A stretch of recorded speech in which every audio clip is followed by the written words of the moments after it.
Salve, salve rapaziada, ligado aqui no canal do Beiço, tamo de volta com mais um vídeo com as últimas notícias do tricolor do Morumbis pra você de casa. Volta de Rigoni no São Paulo, dá o que falar, tricolor explica a parceria com Marinacques e aquele investimento em Cotia. Luiz Ubeldia rasga elogios a Oscar.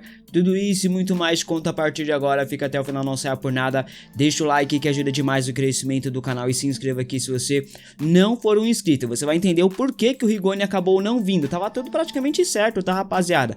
Vem comigo, antes a gente vai falar sobre outros assuntos aqui, porque a Federação Paulista de Futebol confirmou o local da partida entre Portuguesa e São Paulo. Esse jogo acontecerá no dia 29 desse mês, uma quarta-feira, a partida será marcada aí, está marcada para ser disputada no Pacaembu. Inicialmente até estava marcada para o Canindé, estádio da Lusa, mas tudo mudou e o novo Pacaembu será o palco desse clássico paulista. Inclusive Santos e São Paulo, outro clássico paulista, também deve ser no Pacaembu. E esse jogo contra o Santos pode marcar a reestreia de Neymar no Santos, rapaziada, se tudo der certo ali pro time da Baixada Santista, né? Vamos aguardar. O próximo jogo do tricolor será amanhã contra o Guarani em casa e no domingo tem o majestoso contra o Corinthians também no Morumbis. Zubeldia vai definir hoje quem vai jogar amanhã, tudo vai depender da avaliação, né, a questão física e do treino também de hoje, para ver quem vai jogar como titular amanhã contra o Guarani. Enquanto eu tô gravando esse vídeo aqui, rapaziada, eu estou aqui assistindo o jogo da Copinha, né, o goleiro do Criciúma tá pegando praticamente tudo, o Rian Francisco tomou o terceiro cartão amarelo, o negócio tá pancada aqui, viu, rapaziada? O São Paulo fará um único treino antes de encarar o Bugre amanhã no Morumbi, tá? Bom, todos já sabem que o São Paulo está atento ao mercado da bola em busca de reforços. Luiz Ubeldia pediu pelo menos uns 4, 5 reforços, além dos que já chegaram, que é o Enzo Dias e o Oscar, né? Muitos torcedores acreditam que o São Paulo não precisa de tantos reforços assim, que é um grande exagero de Ubeldia todos esses pedidos, até porque tem grandes meninos aí da base que estão se destacando, né? Rian Francisco, Ferreira, tem o Mike, lateral direito, baita lateral, esse lateral direito Mike, viu, rapaziada, joga muita bola. No gol tem o João Pedro, também um ótimo goleiro, mas o Miller trouxe um comentário para elucidar tudo e falar aquilo que eu já venho falando para vocês há um bom tempo, abre aspas para as palavras do ídolo da torcida São Paulina, Miller. O Zubeldia não gosta de jogador da base, neste ano o jogador ou os jogadores não terão chance nenhuma, quando chegar jogo pesado não devem jogar, fecha aspas. Eu já venho falando para vocês sobre isso já desde o ano passado, né? Porque parece muito que o Zubeldia não é nem questão de não gostar da molecada da base, é muito mais questão de não confiar na molecada da base, é muito mais a questão de confiança do que realmente de gostar ou não, porque o Zubeldia enxerga qualidade nesses moleques, só que não tem a confiança para dar essas oportunidades, e só deu oportunidade no primeiro jogo do Paulistão contra o Botafogo porque não tinha o que fazer. Porque muito provavelmente por contrato o Zubeldia não poderia liberar tipo Luciano, Caleri, Lucas, Oscar para voltar pro Brasil. Questão contratual, porque nem ele por questão contratual poderia voltar. Então as oportunidades, essa oportunidade veio para esses moleques da base aí como Ferreira, como Rian Francisco, né, que jogaram aí o Hugo como titular, porque não teve como trazer de volta os principais. O Miller ainda disse mais no programa Gazeta Esportiva, abre aspas, quando o Zubeldia fala que o elenco é curto, ele tem razão. O São Paulo precisa contratar. O Oscar é muito pouco para o São Paulo. Precisa de um lateral direito, um meia e outro atacante. Quando ele fala que o elenco é curto, é por conta da temporada desgastante. Todo mundo sabe disso, fecha aspas. E todo mundo já sabia também, Miller e Zubeldia, como seria a temporada do São Paulo nesse ano de 2025. Porque todo mundo sabe que o calendário do futebol brasileiro é uma bagunça, é apertado. Todo mundo sabe disso há anos. Há 10, 20, 30 anos. Não é novidade. Para você, o São Paulo precisa mesmo de 4, 5 reforços nesse ano? Comente aqui abaixo a sua opinião. O São Paulo tinha um elenco robusto, mas contratou muito mal. Aí teve que mandar um monte de pereba embora. Por quê? Porque contratou errado. Porque não sabe contratar. Então, ao invés de se preocupar em trazer ou não reforços, se preocupe primeiramente em ter uma boa gestão, em ter uma boa diretoria, em fazer boas escolhas em contratações. Em trazer reforços que vão agregar, não para ser um cala-boca para a torcida São Paulina como foi o Santiago Longo, como foi o Jamal Lewis, como já foi vários outros jogadores que só vieram para calar a boca do treinador e do torcedor. Tá entendendo? E mais, Tem alguém aí de Cotia que, na sua opinião, torcedor São Paulino, merece uma chance no time de cima? Comente aqui abaixo. Ou você acha que é melhor contratar o Gabriel Veron ao invés de dar oportunidade pro Rian Francisco, por exemplo? Pro Ferreira, por exemplo? Pro Luca, por exemplo? É melhor contratar o Gabriel Veron. Me poupe, né? E eu quero destacar aqui, como eu falei no começo do vídeo, o Mike, lateral direito do Sub-20, que joga muita bola, é um grande lateral direito, que pra mim deveria já incorporar o elenco, ou compor o elenco principal, o elenco no time de cima no CT da Barra Funda. Pra mim, esse Mike joga muita bola, tô vendo ele aqui agora, joga demais, acerta mais cruzamento que o Igor Vinícius, acerta mais cruzamento que o Rafinha acertava e que o Moreira.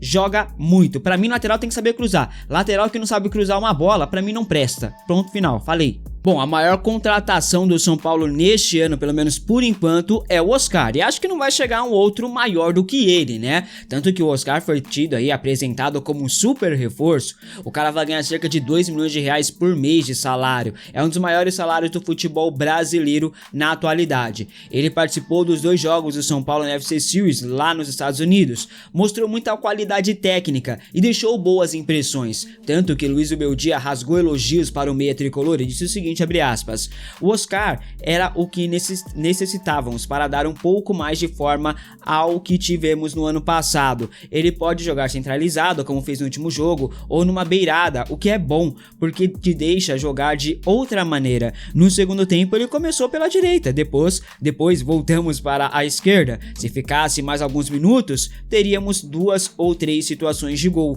Ele encontra o atacante, estou satisfeito, fecha aspas, e realmente era realmente o que a gente precisava, de um meia armador, aquele cara que encontra o atacante na cara do gol, que deixa o companheiro na cara do gol em boas condições para finalizar. Agora não tem mais desculpa pro Caleri não marcar gol, pro André Silva não marcar gol. Agora tem um cara que pensa, agora tem um cara que cria, e esse cara chama-se Oscar.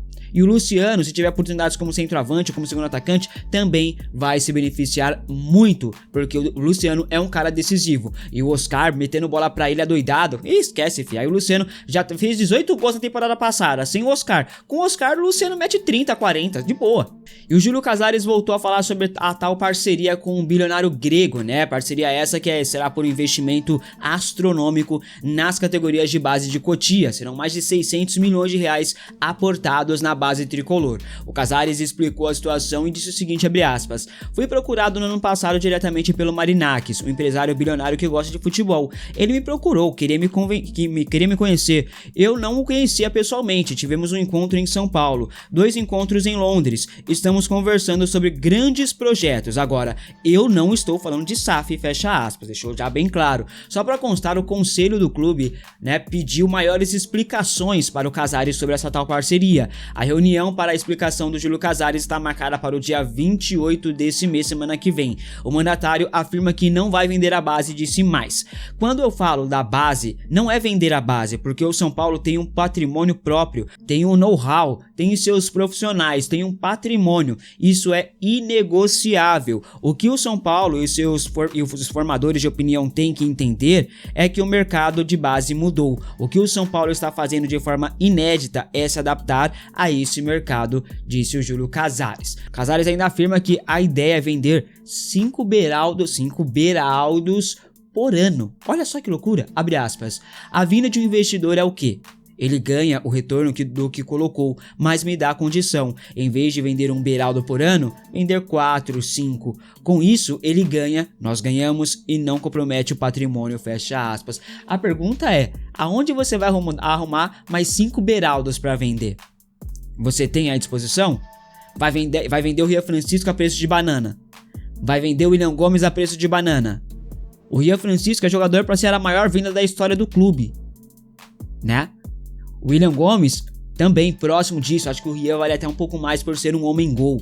Enfim, é algo ainda muito nebuloso e não tem garantia alguma de que vai dar certo, né? Alguns conselheiros inclusive são contra esse tal acordo com o Marinakis. Contudo, a atual gestão está bem confiante nessa parceria. Vamos aguardar os desdobramentos dessa história, ok? Você é a favor dessa parceria ou não? Comente aqui abaixo a sua opinião. E você acredita que quase tivemos a volta de Rigoni ao São Paulo neste ano, rapaziada? Nessa janela de transferências, tá? Há alguns meses eu falei aqui que o Rigoni foi oferecido ao tricolor. Muitos não acreditaram, acharam que era balela minha, mas a informação era muito quente e eu confiava na fonte. Inclusive, o meio atacante queria muito voltar ao tricolor do Morumbi, mas a diretoria não tinha interesse nenhum no retorno de Rigoni, não estava muito interessada não. Mas, de acordo com Arnaldo Ribeiro, Rigoni viria junto com Gonzalo Montiel. Contudo, a negociação com o Montiel não deu certo, ele acabou sendo anunciado oficialmente como novo reforço do River e o Rigoni agora tá no Leão do México, né? Veja só o que disse o jornalista sobre essa situação, abre aspas. O empresário do Montiel, que fechou recentemente com o River Plate, condicionou a contratação do Montiel ao São Paulo também trazer o Rigoni de volta. Ele é o mesmo empresário do Rigoni e o Rigoni adora o São Paulo, mas aí não deu certo porque o Montiel preferiu ir para o River, fecha aspas. Ou seja, viria o Gonzalo Montiel e Rigoni ao São Paulo numa tacada só. Dois atletas para duas posições que o Zubeldia pediu reforços para a diretoria são paulina, seria unir o útil ao agradável. O negócio acabou não acontecendo, o Rigoni se acertou com o Leão do México, que é o mesmo time que o James Rodrigues está jogando neste momento, e o Montiel foi para o River Plate. Pelo São Paulo, o Rigoni tem os seguintes números, foram 70 jogos, 43 como titular, 13 gols, 9 assistências, 184 minutos para participar de gols, 80 passes decisivos, 9 grandes chances criadas, 82 chutes, 35 no gols, 35% de conversão de chances, nota no SofaScore 6,99, quase 7 aí de nota do SofaScore. Foi uma passagem no São Paulo, cara, que começou de uma maneira meteórica, mas depois que o Crespo foi embora do São Paulo, parece que levou junto com ele o futebol do Rigoni, que depois decaiu muito, mas tinha muita qualidade quando tava jogando com o Hernan Crespo, né? Eu acho que poderia ter dado uma chance pro jogador aí, pra mostrar o seu bom futebol no São Paulo novamente, porque eu acho ele muito bom de bola. Você aceitaria a volta de Rigoni ao São Paulo? Comente aqui abaixo a sua opinião, lembrando que o negócio só não deu certo porque o São Paulo não quis pagar para ter Gonzalo Montiel. Se tivesse acertado a compra, Rigoni viria de brinde, né, já que estava livre no mercado e poderia assinar de graça com qualquer clube e acabou acertando com o Leão do México. Eu acharia interessante o Rigoni no São Paulo, cara, gosto muito do futebol dele, viu? Mas é só a minha opinião, quero saber a sua. Obrigado por ficar comigo até aqui, se gostou deixa o like, se inscreva aqui no canal se você não for um inscrito, tamo junto, forte abraço, até o próximo, é nóis!